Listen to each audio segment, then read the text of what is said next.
कहीं न कहीं ईमानदारी, transparent government, delivery at the door step, इन चीजों पे है। और योगी आदित्यनाथ की सरकार ने इन चीजों पर बहुत ही मजबूती से काम किया है और महिलाएं उस बात को मानते हुए, एक्नॉलेज करते हुए उन्होंने ज्यादा मत भाजपा की झोली में डाली। लेकिन स्मिता जी आपसे टिप्पणी जरूर लेंगे इस पे महिलाओं को लेकर। स्मिता जी, हाँ जी, इस पे आप टिप्पणी कर दें कि जो लाभार्थी वर्ग की चर्चा हो रही थी, मैं उस पर सवाल पूछना चाह रहा था। उस लाभार्थी वर्ग में भी महिलाएं, क्योंकि महिलाओं को सीधा घर परिवार से डील करना होता है। देखिए, दो चीजें हैं।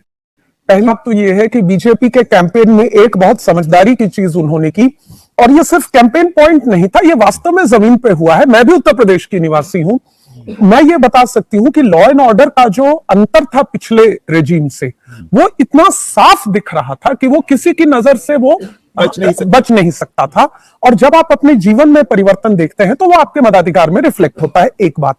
दूसरी बात, जो लाभार्थी वेलफेयरिज्म का जो ये नया वोट बैंक बना है, मुझे याद है सालों साल तक यूपी का जब हम चुनाव पे एक बात करते थे तो बड़ी हेडिंग्स बनती थी और हर कोई ये बात करता था कि vote bank M vote, M vote, M vote. वो दरअसल अल्पसंख्यक वर्ग के बारे में था। ऐसा लगता था कि जो होगा वो मुस्लिम वोट तय करेगा, एम वोट। ये एम वोट जो यूपी का है, किस तरफ जाएगा, बट तो नहीं जाएगा, इसकी तरफ जाएगा या उसकी, एम वोट पे इतना लोगों का वो रहता था, एनालिटिक नजर। आज की डेट में उत्तर प्रदेश में, और मैंने ये हर फेज में महसूस किया, ये एम वोट बदल गया है। आज उत्तर प्रदेश में, बिहार में और मध्य प्रदेश में भी होगा। आप 2 साल रुक जाइए। बिल्कुल। आज इन राज्यों में जिनको कभी हम काउ बेल्ट कहते थे, मैं उस टर्म को बिल्कुल उससे सहमत नहीं हूं, ये एम वोट आज महिला वोट है। आज महिलाएं बिहार में, यूपी में, दोनों स्टेट में ज्यादा मताधिकार का प्रयोग कर रही हैं। इसलिए प्रयोग कर रही हैं क्योंकि एक तो सुरक्षित महसूस कर रही हैं, अपना भविष्य दिख रहा है। दूसरा, ये जो वेलफेयरिज्म की बात है, स्कीमें पहले भी रही हैं, ऐसा नहीं है, लेकिन भ्रष्टाचार मुक्त डिलीवरी और भेदभाव रहित डिलीवरी। पहले क्या था, जो रूलिंग रेजीम है वो जाति या समुदाय, ऐसा माना जाता था कि जो योजना आएगी वो वहीं तक जाएगी, हमें तो कोशिश करना भी बेकार है। लेकिन इसकी तो पहले तो जाति उसको खा जाती थी, जाति फोकस। और दूसरा, करप्शन। पहली बार जो कहा जा रहा है, जो अनाउंस हो रहा है, वो घर में पहुंच रहा है, और पहुंचने के बाद आपके मोबाइल पे एसएमएस आता है कि कृपया चेक करिए, आपको मिल गया ना, अगर नहीं मिला। क्या सम्मान को भी जोड़ना सही रहेगा? जनधन के अंदर उनके खाता जब खुलता है, पैसा उनके खाते में आता है, उनका होता है। प्रधानमंत्री आवास योजना में मालिकाना हक घर का उनको मिलता है, तो ये जो उनको सम्मान मिलने लगा है। ममता, आप कल्पना करिए, एक गांव में, देहात में अति पिछड़े वर्ग की महिला है, आज उसके नाम से गैस का कनेक्शन है, उसके नाम से कागजात बन रहे हैं, उसके नाम से मकान रजिस्टर हो रहा है, उसके नाम से घर में वैक्सीन को लेकर मैसेज आ रहा है। लेकिन इसकी एक आलोचना है स्मिता जी, आप ये इसका तो एक सामाजिक इसका सामाजिक रिफ्लेक्शन तो समझिए। इसकी एक आलोचना ये है कि विपक्षी पार्टियां ये कहती हैं कि ये स्कीमें पहले भी थी, जैसा आपने भी कहा, स्कीमें पहले भी चलती थी, लेकिन अंतर ये आया कि उस पर तस्वीर चिपका दी गई है, सत्ता पक्ष ने अपनी तस्वीर चिपका दी है, और वो एक प्रोपेगेंडा का माध्यम। ठीक है, पॉइंट टेकन। मेरा इस पे केवल इतना कहना है, मैं कोई बहस में नहीं पढ़ूंगी ओम प्रकाश, मैं इतना कहूं कि स्कीमें पहले भी थी। याद करिए, रघुवंश प्रसाद जी ने भी एक निर्मल ग्राम शुरू किया था। वो आज जो शौचालय वाला कॉन्सेप्ट है उसी से मिलता जुलता था, थोड़े उसके प्रावधान अलग थे। वो क्यों नहीं टेक ऑफ कर पाया? भ्रष्टाचार खा गया उसको। तो सबसे पहले तो भेदभाव मुक्त डिलीवरी। पहले क्या था, अमुक जाति का सरपंच है, उसकी जाति वाले को तो सब मिल जाएगा, जितनी स्कीमें हैं सब पहुंच जाएंगी, बाकियों की लिस्ट जो है वो कभी ब्लॉक में जाती है। स्मिता जी रखा भी है सामने, लेकिन फिलहाल डिलीवरी इंश्योर करना भी तो एक सवाल है। यहाँ पर दर्शकों को एक बार दिखा दें, क्योंकि जो आंकड़े आ रहे हैं, जो जीत आ रही है, जिस तरीके की तस्वीर बन रही है, उसको लेकर हमारे सामने कुछ प्रतिक्रियाएं भी आ रही हैं। इसमें सबसे पहले अगर हम बात करें उत्तर प्रदेश के चुनाव के रुझानों पर, केंद्रीय मंत्री और उत्तर प्रदेश के सह प्रभारी अर्जुन राम मेघवाल ने कहा है कि उत्तर प्रदेश में विकास की जीत है, और उनसे खास बात की है हमारे संवाददाता रजनीश त्रिपाठी ने। आइए आपको भी सुनाते हैं। केंद्रीय मंत्री और उत्तर प्रदेश चुनाव के सह प्रभारी अर्जुन राम मेघवाल जी हमारे साथ हैं। अर्जुन राम मेघवाल जी, सवाल यही है, उत्तर प्रदेश का आप सह प्रभारी रहे और उत्तर प्रदेश में भाजपा की फिर से बात। देखिए, उत्तर प्रदेश में चुनाव के सह प्रभारी के नाते मुझे बहुत से स्थानों पर जाने का अवसर मिला। 2 मुद्दे तेजी से उभर करके आए थे एक था डेवलपमेंट और एक था गुड गवर्नेंस। डेवलपमेंट कौन करा सकता है? डेवलपमेंट में हम पीएम आवास से लेकर के सारी योजनाएं गिना सकते हैं। कौन तेजी से करा सकता है? एक्सप्रेस हाईवे कौन तेजी से बना सकता है? एयरपोर्ट कौन तेजी से बना सकता है? ये थे डेवलपमेंट के मुद्दे। गुड गवर्नेंस में महिलाओं की सुरक्षा, कानून व्यवस्था की स्थिति सुधरी, किसने दी? तो मोदी जी की नीतियां जो तेजी से धरातल पर उतारी योगी जी ने, ये इसके कारण डेवलपमेंट और गुड गवर्नेंस तो मुद्दे बने। और इसी आधार पर आज का जो जनादेश आया उत्तर प्रदेश का, उत्तर प्रदेश की जनता ने जो भारतीय जनता पार्टी पर आशीर्वाद किया है, आशीर्वाद दिया है, हम उनका आभार प्रकट करते हैं। लेकिन ईवीएम पे फिर से सवाल। देखिए, कुछ विपक्षी पार्टियों का एक चुनाव जब वो परिणाम अनुकूल नहीं आते हैं तो ईवीएम पे निशाना साधते हैं। ये अच्छी परंपरा नहीं है। ईवीएम पे ईसीआई ने पूरी वर्कशॉप की, सभी दलों को बुला करके सब कहा कि भी कहीं गलती नहीं निकली।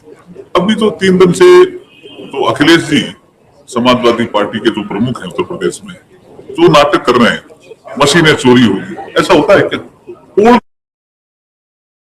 तो आप सुन रहे थे अर्जुन राम मेघवाल को, जो एक तरह से दोहरा रहे थे जो मुद्दे उत्तर प्रदेश में ऐसे कारण रहे जिसकी वजह से एक भारी बहुमत भाजपा को मिला है।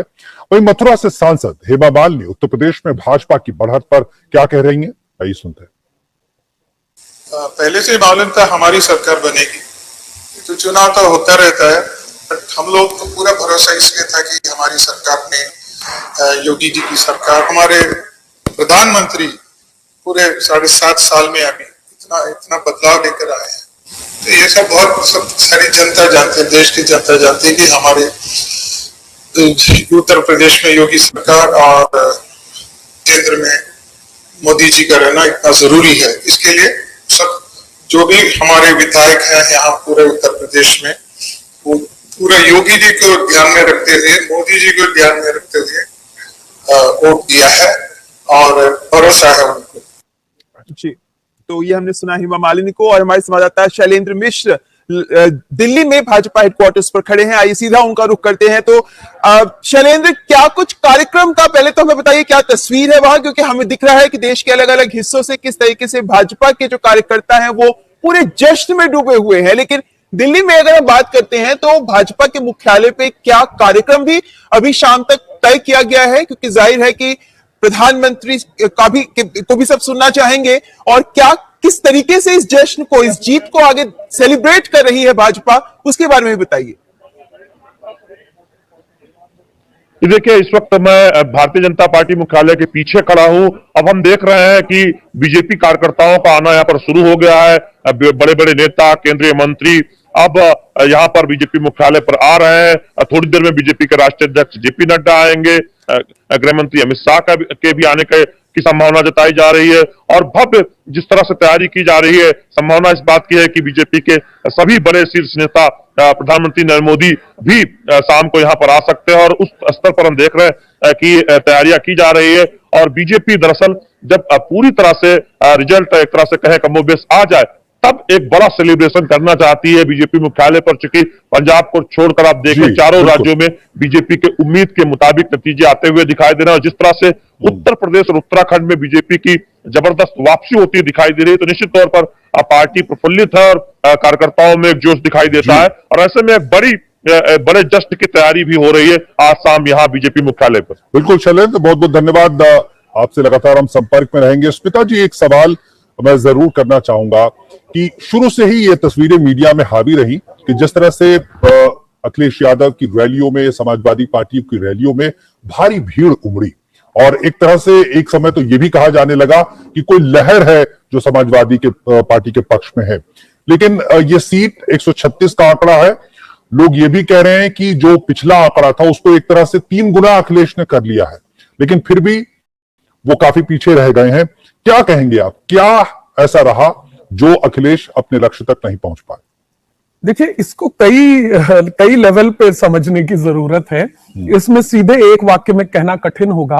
पहली बात तो यह है कि लहर की बात दिल्ली और लखनऊ में बैठे कुछ कॉलमनिस्ट और टिप्पणीकारों के कॉलम में जरूर दिख रही थी, लेकिन आप अगर जमीन पे जाते, मैंने कई जिलों में जाकर मैंने भी देखा, लोगों से बातचीत की, ग्रामीण क्षेत्र में भी और जो शहरी और कस्बे नुमा क्षेत्र है वहां भी, अखिलेश यादव के लिए लहर वाली बात तो कहीं नहीं कही जा रही थी, सिवाय कुछ एम्बेडेड कॉलमनिस्ट को अगर आप छोड़ दें तो उसको तो छोड़ दीजिए।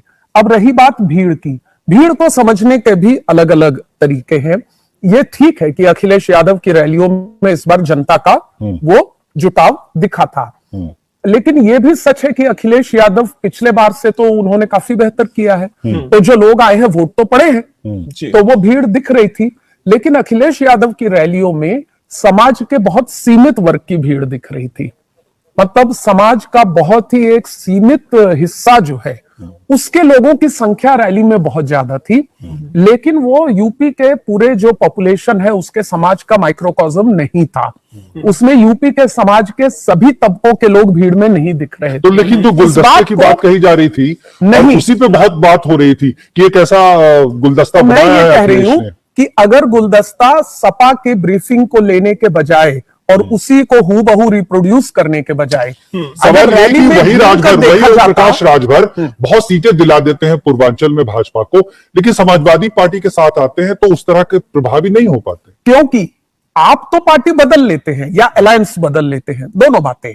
आप पार्टी या अपना जो अलायंस पार्टनर है वो बदल लेते हैं, लेकिन क्या आपका पूरा समाज आपके इस फैसले के साथ आपके साथ है? जब राजभर समाज को ऐसा लगा, ये उनके नेतृत्व पे भी सवाल है ओम प्रकाश राजभर के? नहीं, सवाल ये है कि एक ऑर्गेनिक अंडरस्टैंडिंग होती है। जब आप एक नरेंद्र मोदी के साथ एलाई करते हैं तो आपके समाज को नरेंद्र मोदी के साथ जाने में जो एश्योरेंस महसूस होता है, जो भरोसा महसूस होता है, क्या आपके जब आप दूसरी तरफ जाते हैं तो क्या आपका समाज उसको लेकर उतना आश्वस्त महसूस करता है क्या?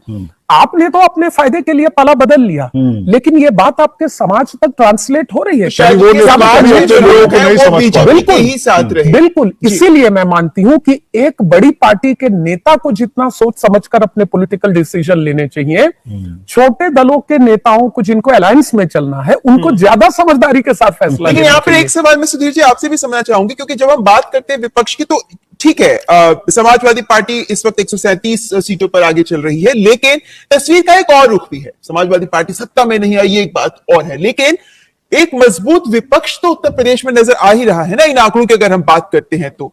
इस लिहाज से आप विपक्ष के रोल को, विपक्ष की भूमिका को आने वाले वक्त में और इन नतीजों के मायने में कैसे देखते हैं? बिल्कुल 3 गुना हो गए हैं, मतलब एक तरह से सीटों की संख्या समाजवादी पार्टी और मजबूत विपक्ष का उत्तर प्रदेश जैसे राज्य में होना जरूरी है। विपक्ष लोकतंत्र में कहीं भी जरूरी है, केंद्र में किसी भी राज्य में, लेकिन इसमें 2 बात मूल है। पहली बात कि अखिलेश 2012 में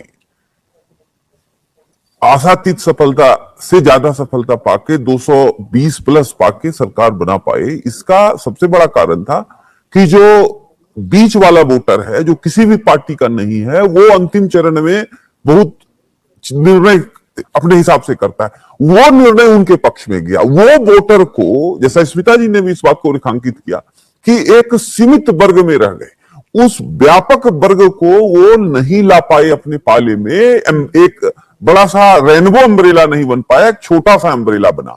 विपक्ष मजबूत जरूर हुआ, लेकिन एक 2 बातें इसमें बहुत ही महत्वपूर्ण है जो इस पूरे जनादेश में छिपा हुआ है। पहली बात लॉ एंड ऑर्डर, दूसरी बात डिलीवरी गवर्नेंस का एट द डोर स्टेप, और तीसरी बात मुख्यमंत्री की व्यक्तिगत ईमानदारी और निष्ठा।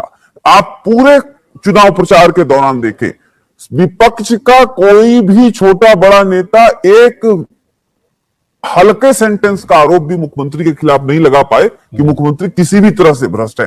भारतीय राजनीति में, खास करके उत्तर प्रदेश की राजनीति में, अगर आप पीछे 20 साल का कालखंड देखें, कोई मुख्यमंत्री रहे काले होके निकले, लेकिन योगी जी पर कोई आरोप नहीं लगा। तो जनता में भी इस बात का बहुत ही बढ़िया, ऐसा नहीं है कुछ वो जानवरों के बारे से कुछ असंतोष है, कुछ और तरह के असंतोष है, लेकिन तब भी आप देखिए तमाम इंटरव्यू को लोग कहते हैं विधायक तो हमारा नकारा है, लेकिन योगी जी को हम लेट डाउन नहीं होंगे। इस बात को मैं भी उठाना चाहूंगी कि 300 के पार का जो नारा दिया गया वो बीजेपी हासिल नहीं कर पाई, तो इसके कारण जिनमें छुट्टा जानवर एक बड़ा कारण भी बोला जा रहा है। इस पर हम वापस आएंगे, लेकिन फिलहाल यह रुकेंगे एक ब्रेक के लिए। आप बने रहे हमारे साथ, जनादेश जारी है।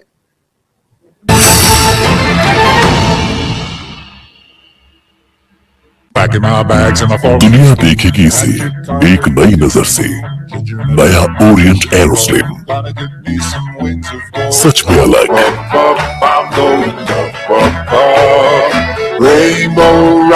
Very silent, very powerful. Aero series fans by Orient. Pulse technology से बना शीतल वाटर टैंक और टैप्स जो आपके पानी को दे पूरी सुरक्षा। Sheetal water tanks.